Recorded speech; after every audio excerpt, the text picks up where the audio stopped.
Hi guys, this is a video here about Kerastraight Ultimate. So I'm going to go over the steps and the products that go along with it. So Kerastraight Ultimate is the package here. This comes with 6 little packets of 50 milliliters. One pack is usually enough to do, or one bottle, sorry, is usually enough to do medium length hair. You can charge accordingly. I usually tend to charge one set price for using one bottle, and then if they use extra time, then I charge them extra. So whenever you get the Ultimate, you should also get what we call a matrix. Make sure you have one of these. If you don't have one, contact us or where you're ordering it from, and we'll put extra ones in there because it's got all the steps and the matrix on the back. So like all relaxers and straighteners out there, really quite simple. We have a cleansing step, we have the treatment itself, and then a couple additional products to go along with that, and I'll explain those right now. So first of all, we have the pre-treatment cleanser. So this is your cleansing shampoo. We're going to do 2 shampoos with this. The second shampoo is going to sit under a cap, and the pack itself comes with a little pack of 12 caps. So we'll set that over the hair for the second shampoo.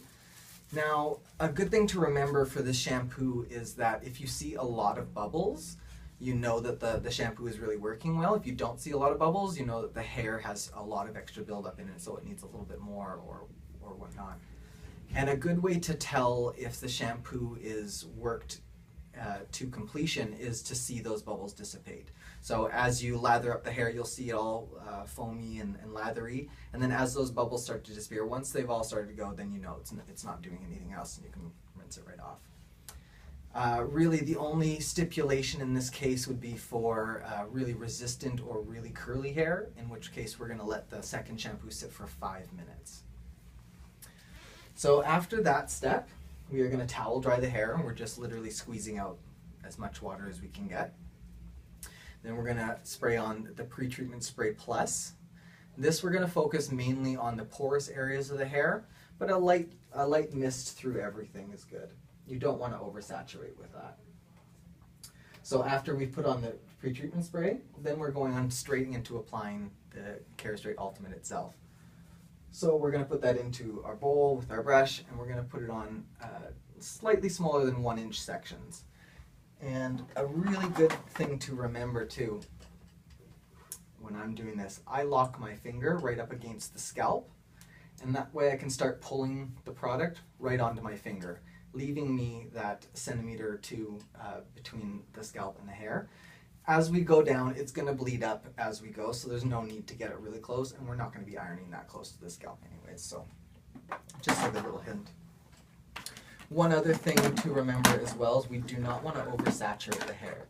So after you've put it on, just use your fingers and remove the excess. Otherwise it's just going to get rinsed down the sink, and there's no point in wasting products. So after we've applied that to the entire head, we are then going to put another cap on it. And like I said, it comes with 2 per bottle, so you should have enough just in there. That's going to sit for either 30 minutes or 45 minutes. 30 minutes for the lighter highlighted hair, and then for the regular and the more porous curly hair will sit for the 45 minutes. So while it's sitting, it's important that the hair stay moist. So maybe a couple times during the sitting period, just pull out a couple pieces and see that the ends aren't dry. If they are dry, just put a little bit more formula on it.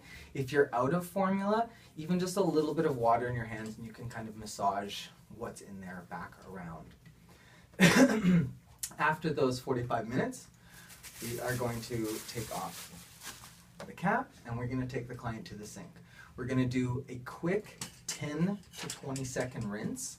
20 seconds is usually the best. And for this, really simple. I'm just going to use the nozzle on the head for 5 seconds there, 5 seconds here, 5 seconds here, and 5 seconds there. That's 20 seconds. Just going to quickly squeeze that out. After it's been rinsed, we're going to put on the moisture lock. The moisture lock sits on for 2 minutes. And then after the 2 minutes is up, we are going to rinse this again. And now this is important. It's a 20 to 30 second rinse. Now, what's important about Kerastraight is that the hair is taking in what it needs. Anything that the hair doesn't need is just going to stay on the outside. So this is the point of the rinse off. We're going to get rid of anything that might cause vapor or leave buildup in the hair. But quite simply, just like the first one, I'm going to do 5 seconds on each side, going for 20 seconds, and then 10 seconds just all over real quickly, and then squeeze that out.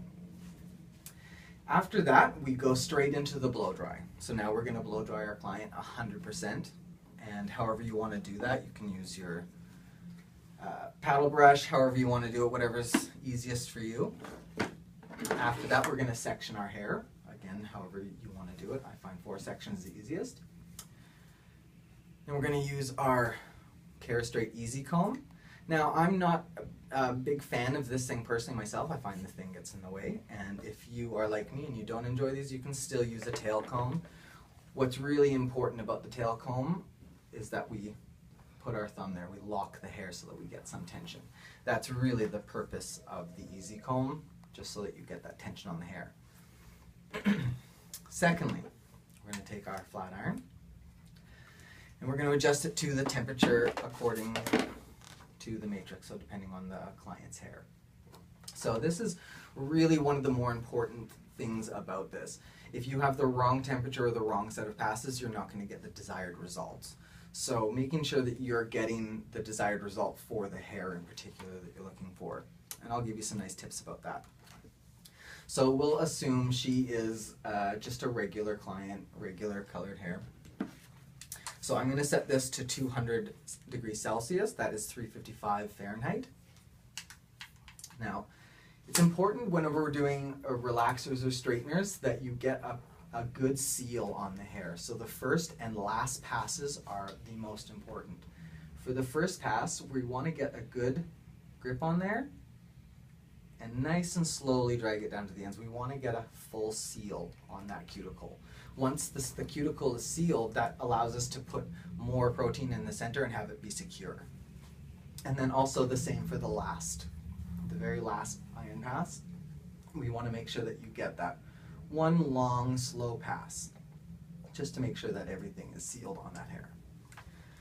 So one important thing to know about relaxers, most of the time we're putting in proteins, which we are with Kerastraight, and the protein itself has a yellow pigment to it. So they've adjusted the formula, you don't get as much of a gold pigment coming out, and that's really important to pay attention to, because if you start seeing the gold coming out of that hair, your temperature is too high. Also, if you don't see that shine coming out, you know the temperature is too low. But there's some nice little tricks here. So because we're assuming she's regular hair, I'm going to be doing 6 to 7 passes of the iron, right? So by the third pass, I should start to see a deep shine coming into that hair. If I see that deep shine, I know that I'm at the right temperature and I'm doing the right amount of passes. If by the third pass, I'm not seeing that deep shine, that means my temperature is too low. Also, if within the first or second pass you start to see that shine come through or the hair lighten in any way, then you'll know your temperature is too high. So knowing how you can help adjust this just with your own skill is really, really what's important. And lastly, the top part of our head gets a lot more damage than the underneath part, so anything above the weight line, I find just giving one extra pass usually gives it an extra little kick. And now lastly, for the Kerastraight, the most important thing for any client is making sure that they know how to maintain this properly. If they're going to go home and start using their husband's Head and Shoulders shampoo, they're going to lose their Kerastraight within a month. You know, you have to make sure that they understand we're putting protein in your hair. It's up to you to keep that protein in your hair. So making sure that they're using the Kerastraight shampoo is really, really important. Or if they have really damaged or coarse hair, maybe in between the Kerastraight fading from the hair, doing an extra little intense boost with the protein mask or something. But there's so many ways that the client can maintain their Kerastraight that has nothing to do with us. Are they going to the beach? Are they swimming in chlorine? You know, these things are really important. And making sure that the client understands that we've put on a lot more hydrogen and sodium bonds in their hair, and hydrogen is in the air, it's in the water, sodium is in our salt, and it's in salt water. So there's a lot of places where we are removing this ourselves outside of the salon, and if the stylist can explain that to the client, you can get a lot better results out of it, and the longer it lasts in the client's hair, the next time they do it, they will have that extra health. And so the more you do the Kerastraight, the less you need it done, and the results will just keep getting better and better, and that sells itself. Thanks.